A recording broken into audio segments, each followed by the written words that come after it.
Hey, what's up guys? So today I'm teaching you how to mark your own cards with a system I came up with using Hoyle playing cards.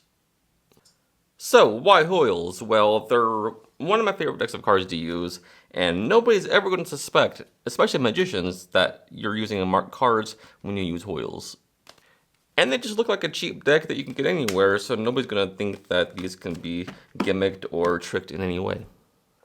Another reason is because one of my favorite marking systems that you make your own is the PM marking system, which this system I'm about to teach you is heavily inspired by that. And I can't teach you that one, so instead I created my own using Hoyles, and I think you're gonna really love it.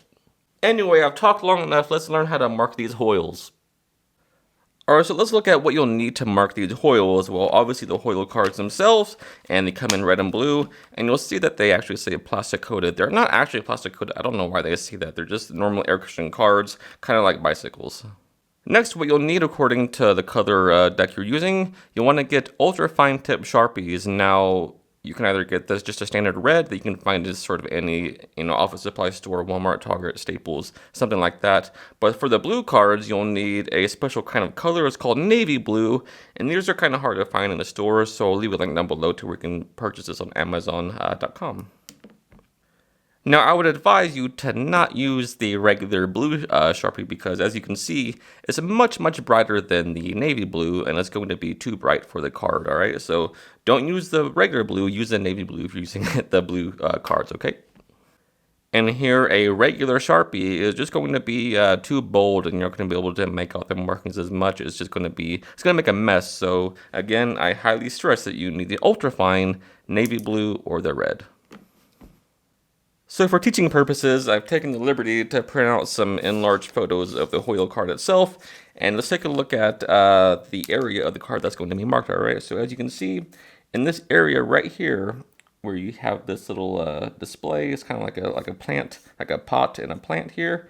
It'll be in this area right here is where the markings will be. Now this is a close up of that, you can see in this little area, that's where the markings will be. Now this is a reader system combined with sort of a coda system for the suits. I'll show you what I mean. So let's take a look at the suits, all right? So we will start with hearts. Now, as you can see in this area right here, we have sort of two white dots right here. And you can see those two white dots there. A little closer look at that. A dot there and a dot there. And you have this sort of design up top, right? So it's three separate things.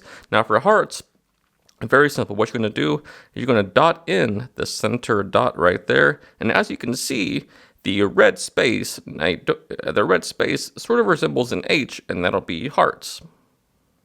So for spades, you need to picture just the sort of bottom part of the spade where it's sort of a triangle, and you just think bottom, and all you're going to do is color in the bottom little dot here, just like this. Just color that in, and you can see that it doesn't look like a spade or anything. It just remember the bottom little part of the spade, the bottom part of this little dot here is colored in. So for diamond, what you're going to do is this little design up here, you're just going to color in the little bottom portion of this design like this, that color in this little dot here of that design. And as you can see, it sort of resembles the letter I, a lowercase I. You can see that right here, sort of looks like a little lowercase I. So remember I for diamond. So this is a little lowercase I, just remember I in diamond, and that's diamonds. So for clubs, it's kind of more complicated, all right? So you want to make sure that you don't do anything. I'm just kidding. It's the easiest one. For clubs, there's no markings. If you see a card that has no filled-in spaces, it's just the clubs. So remember, clubs, no markings. So one more time, let's just review. Again, you color in the center dot for hearts. It looks like a H. And then for diamonds, it's a little lowercase I. For clubs, there's no markings at all. And for spade, you color in the bottom portion. Remember the bottom portion of the spade. All right, now let's take a look at how the values are marked. And these are very simple. It's a reader system, which just means it's the actual number or letter of the card itself. So for ace, it's very easy. So you see in here in the little pot, you just draw an A, all right? So you can see right here, I'll just draw an A right now. So you can see, you just start at the top and work your way down to the bottom, and there's your A for ace. Now, with all of these markings, you want to be very symmetrical and very careful with it, all right? So you can see here with the 2, I've actually drawn a line all the way across the bottom of the pot, came all the way up, and then this curve comes all the way down to the center of the pot where it sort of has a gap in there. So for 3, it's kind of the same symmetry, all right? So there is a red space above where you draw on that line across for 3, make your point down to where the middle of the pot, then make your curve all the way down to the bottom of the pot. Now neatness does matter, all right? So with the 4, again, you just draw a line down the middle and the line across in the middle of the pot and then up to the top. For 5, again, we take advantage of the design of the pot. So it's the line in the space above, straight down to where it meets the center, and then the curve all the way down to the bottom. And you can start to see a pattern with these numbers, all right? So again, with the 6, self-explanatory, start at the top, all right, make your curve all the way to the bottom, and make the loop to where it's in the center. 7, use that space up top, then straight down to the bottom. So for 8, what you want to do is, instead of making an 8 like this, like we normally do, what you want to do is actually make 2 circles, all right? One at a time, one up top, and then the other on the bottom portion. There's a 9 just for completeness, but you get the idea, start up top, straight down. 10 is just an X for 10, and just follow the same guidelines of top and bottom. Jack, as you can see, is just a J. Start with the line that goes in the red portion there, then all the way down, come up top to where the curve meets in the middle. Now for queen, I just make the O, and I leave out the tail of the Q because it just is too much mess, all right? So for queen, just make a circle, and that just means queen.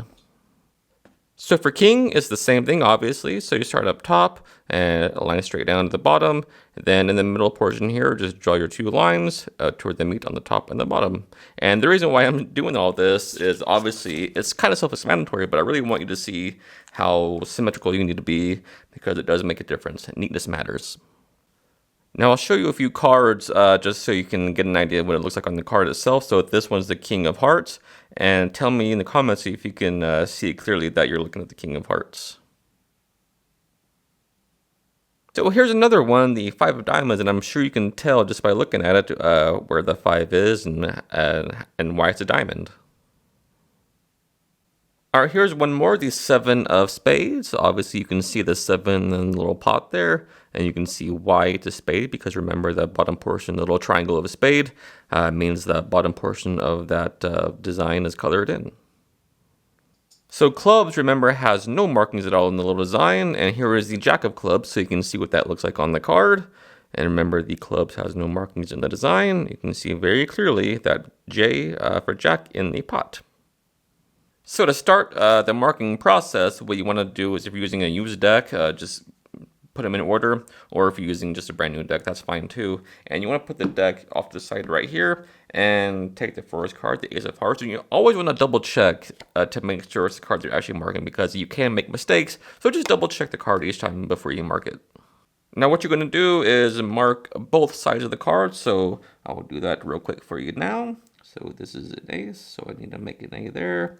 And this is heart, so I color it in the center dot. I do it on both sides, all right? So I'll make my A in the lovely pot, and then the dot in the middle. And you can see that is the Ace of Hearts. And then what we're gonna do now, sort of wave around like this, let it dry, and then put it here. And the top of your table. Take the next one, make sure it's the 2 of Hearts, make your 2 and then the center dot. And you want to put them sort of like this each time you do it so you're not getting, a stamp on the next card. Because sometimes they can take a second to dry and you don't want to get any red, bleed on the next card. So it's always a good idea to do this so they can sort of air out, all right? And it does take a little bit of patience to do the whole deck, so don't rush it. Just take your time. Put some music on. Have a beverage, whatever you want to do. And like I said, just take your time with it. Make your lines straight and make sure they're symmetrical with the design. And you'll be ready to rock and roll with your new marked deck in no time. So I'll leave a link down below where you can buy some cheap Hoyle decks. and some markers that you need. And yeah, thank you so much for watching this video. I hope you liked it, and I hope that you make your own marked Hoyle duck. Alright guys, so as always, thank you so much for taking the time out of your day to watch this video. It really does mean the world to me, and if you learned something new, if you got some value out of it, do me a favor, hit the like button, hit subscribe, it helps the channel out more than you might think. And until next time, happy practicing, I love you guys.